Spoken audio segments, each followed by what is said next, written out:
This is Gary Atencio with CNTV, and today we're in California. I am here with the executive coach, Rusty Gaylord. Since 2018, they have provided tailored training and leadership support that elevates performance from the inside out to drive the results that you want. I'm joined here with the author, executive coach. Rusty, thanks so much for joining us here today. Gary, it's a pleasure. I'm going to start off a little bit about yourself. You were formerly educated at Princeton University, as well as Stanford University Graduate School of Business with an MBA. After working in corporate America for a quarter of a century, including as the director of worldwide finance at Apple, you kind of stepped away from all that, really with a goal to help companies, leaders, and teams really achieve their best. Share with me a little bit of this backstory and how this passion began for you. I loved working at Apple. I was there for 14 years. It was the bulk of my quarter century, as you described. And Apple's a great company. What I found towards the end of that time was I was ready to do something different. It's so easy in our day-to-day to fall into a routine and to keep doing the same things over and over and to repeat those day in and day out.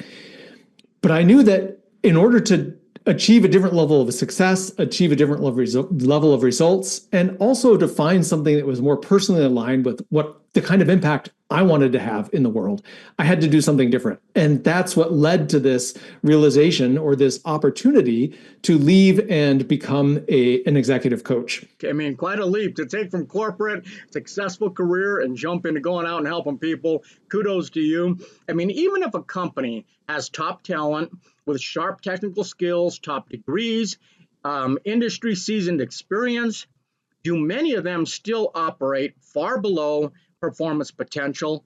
Is that all too common and something that you see out there? It's very common. People operate below their potential because of two things. One is they tend to fall into patterns and habits and routines, and people are very busy. And those patterns and routines tend to be going from meeting to meeting, keeping up and trying to keep your head above water, as opposed to stepping back, taking a broader perspective, being deliberate about what can I do to create value in my role and in my career, and prioritizing those activities. Not too productive when we stay in the same old, same old. That's not a way that we definitely advance to the next level. The obvious question is why this actually happened. You basically say people are overwhelmed with busy work. They basically are frustrated by ineffective meetings. They're struggling to manage priorities and their expectations. And is this where your expertise really comes into help? It is where my expertise comes in, because most people stay stuck in that because they are waiting for the environment to change. But if you're waiting for things to change around you and you're not willing to do something differently yourself, you're going to be waiting an awfully long time. So my work is about helping people to say, what can you personally do differently? Sure, there may be problems in your environment, but don't blame that and stay static. Don't do nothing because the environment's not perfect. What can you do as an individual? And when you change, things around you start to change. Interesting. So you're basically saying there's a lot of time spent on tasks that basically create volume, but not value. And so why is traditional training maybe kind of fallen short in the past, would you say? Traditional training in some ways can be great, but having spent 25 years in the corporate world, I've been through many of those different trainings.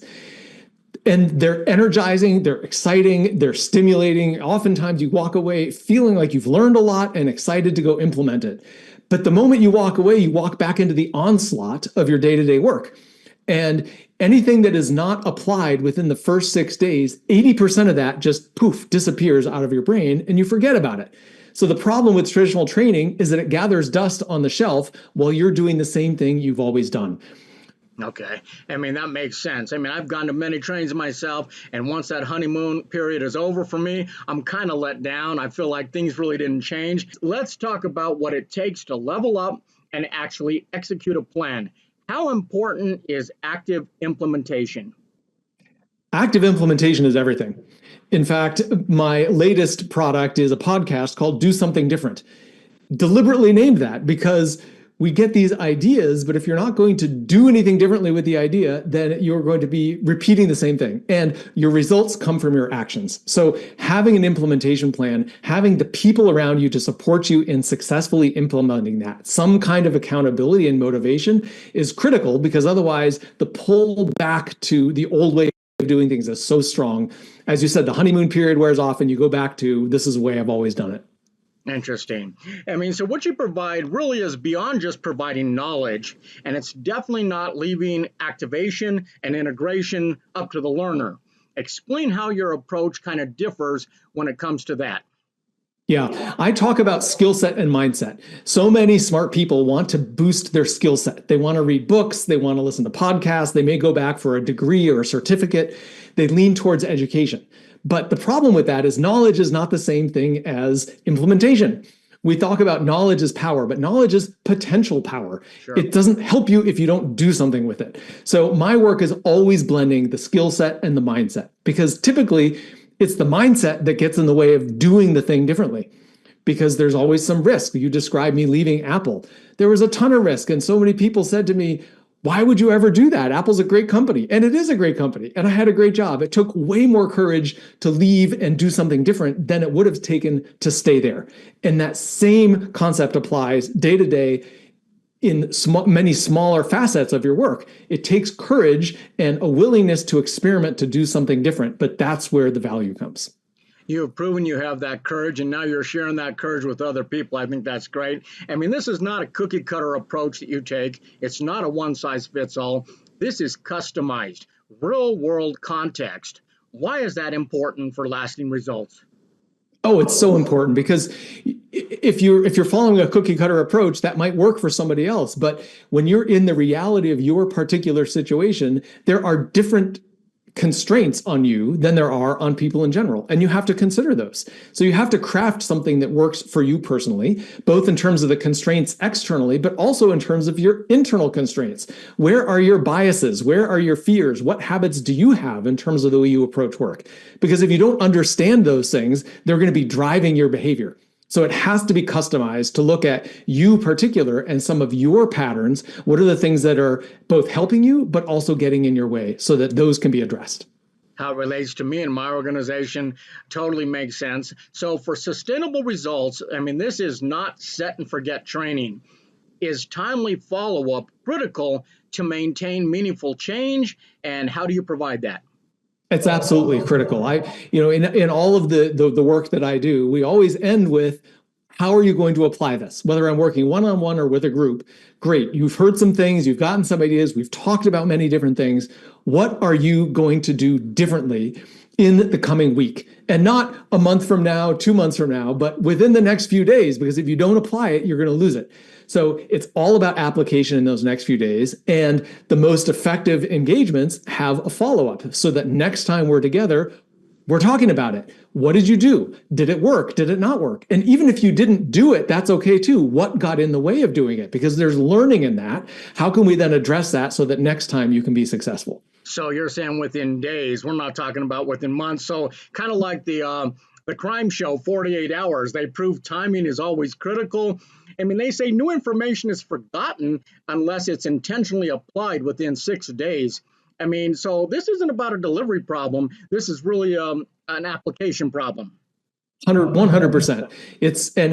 And that's why I talk about skill set and mindset, because skill set is the delivery, it's the information, it's the knowledge. The mindset is about the application of that knowledge. It's, what are the things that are standing in your way? Because oftentimes doing something different is uncomfortable. Whether that's speaking up in a meeting in a way that you haven't before, it's giving more direct feedback to someone on your team, holding someone accountable, telling them their performance is not up to par.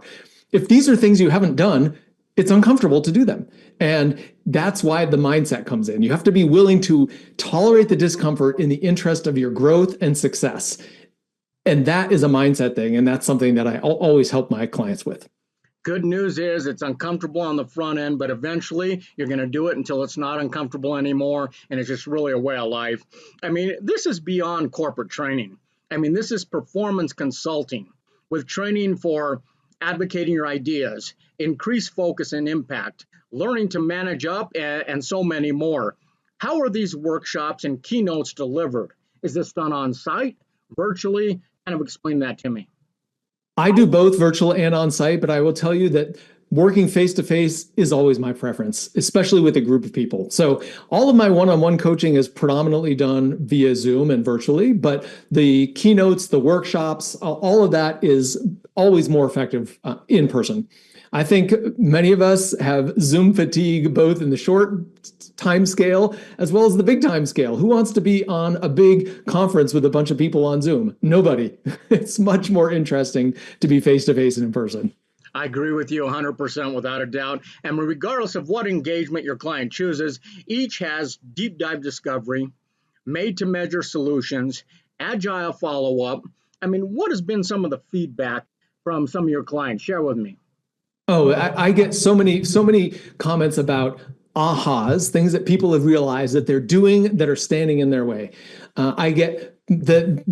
I'll just give you a brief story. One of my, and this is an archetype of several clients that I've had, and the best success story is people who find themselves working less hard, happier at work, and more effective. They're getting recognition from their peers. In some cases, they're getting promoted. So they're more successful and effective at work, but they're doing it with less effort. And they're happier and more fulfilled. And that to me is the perfect trifecta of success because they're happier, working less, having more impact. And who wouldn't want those things? That's a great story. And that's got to get you pretty pumped up when you hear stuff like that. People are not only affected at work, but they're affected across the board in their family life as well as home. Really get a team up to speed. It's tailored to each specific team and their timeline, really with an emphasis on implementation for quick return on investment. That has to be great. Is this rewarding work for you? This is incredibly rewarding work for me. I love to see my clients make progress, whether that's one-on-one or groups of people. I see it in both contexts that there's learning, there's new skill sets, and there's application, which comes from the mindset. And when the clients are willing to lean in and start to do something different, they change as individuals, the team changes as an organization, and they start to work more effectively together. They start to create impact that they were not creating before. And as you said earlier, this spills over into their whole life, which to me is wonderful because we're people more than we are just employees. And so to help somebody grow in their organization, in the professional context, but also in the context of life as a whole is incredibly rewarding. I bet it is, and I'm glad it is for you because you took the leap and basically left corporate America to go out there and meet people face to face. I can see why that's a great fit for you. You really care about the people that you're helping out there. Viewers, let's take a look at the bottom of the screen right there, and what you're going to see is their website. On the website, you can see all the services they provide. I mean, read the great testimonials of others who have learned that you can equip the people that you have to drive the results that you want. I mean, once again, that is Rusty Gaylord, executive coach. Better humans make better leaders, and the world needs more of both. This is Gary Atencio with CNTV, and if you don't know, now you know.